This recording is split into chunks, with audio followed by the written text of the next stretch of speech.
Depuis son mariage en novembre dernier, elle semble être la plus heureuse des femmes. Unie à son beau Manuel Herrero après un divorce difficile il y a quelques années, Karine Viard rayonne et semble plus heureuse que jamais. Un bonheur qui fait plaisir à voir et qu'elle doit en partie à une situation inédite pour elle. Jouer des femmes amoureuses, Karine Viard l'a fait. Et pas qu'une fois. À 56 ans, l'actrice française césarisée connaît ce genre de rôle par cœur, que ce soit dans la comédie ou dans le drame. Mais cette fois, si est-il dans sa vie réelle que se joue le bonheur de l'amour.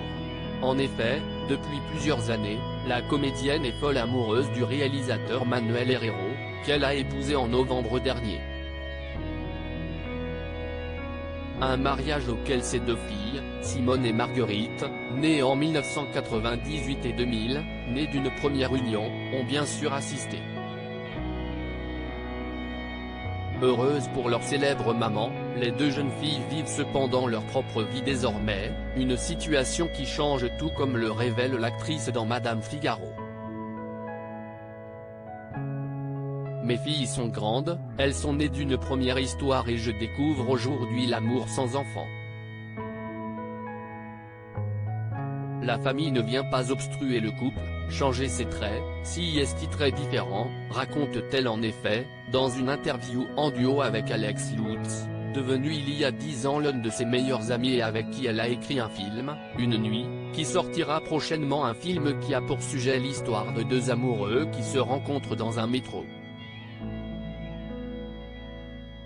Une histoire originale, qui reprend toutes les interrogations de l'actrice sur la vie à deux.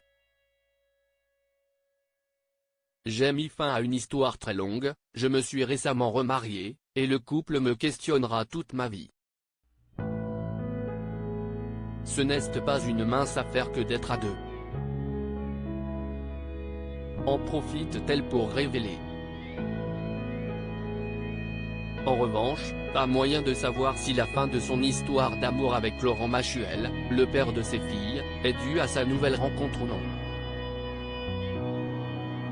En tout cas, elle est claire, plus question de se prendre la tête pour quelqu'un d'autre que pour son époux, avec qui elle s'expose aux quatre coins du monde sur Instagram.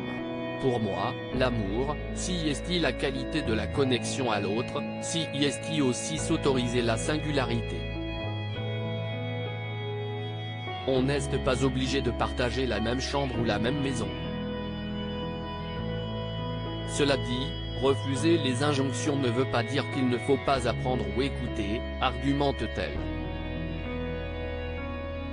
D'ailleurs, cela a failli lui jouer des tours, par exemple, j'ai dû réfléchir davantage à la façon dont je m'exprime pour me faire entendre dans mon couple. Ma grande franchise est telle que, parfois, elle flirte avec la brutalité.